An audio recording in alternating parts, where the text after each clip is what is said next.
salah satu yang kita address yaitu adalah impor ilegal pakaian bekas.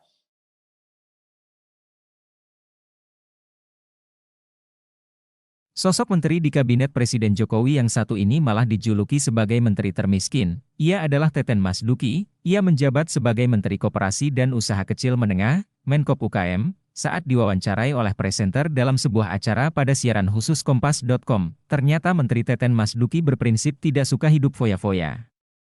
Menkop UKM Kabinet Jokowi ini memiliki kebiasaan sehari-hari yang cukup sederhana. Dalam acara tersebut, Kompas mengungkap harga outfit yang dikenakan Teten Mas Duki sehari-hari. Teten pun menjabarkan harga dan jenis pakaiannya, mulai dari batik berwarna merah yang dikenakannya saat hadir dalam acara tersebut. Ia menyebut batik yang ia kenakan merupakan batik tulis dengan harga berkisar Rp700.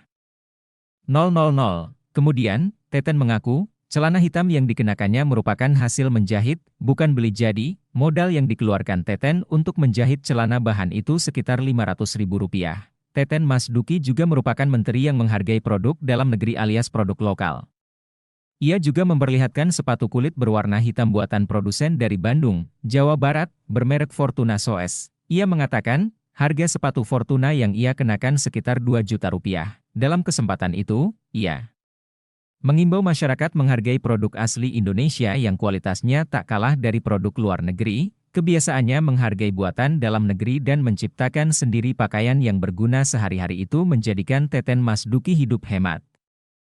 Satu di antara bukti bahwa Teten Mas Duki memiliki kekayaan yang tidak banyak adalah dari laporan LHKPN. Sebagai informasi, Teten Mas Duki dicap sebagai menteri termiskin karena memiliki harta paling sedikit di Kabinet Indonesia Maju. Hal itu diketahui berdasarkan data Laporan Harta Kekayaan Penyelenggara Negara, LHKPN, yang dihimpun Komisi Pemberantasan Korupsi, KPK.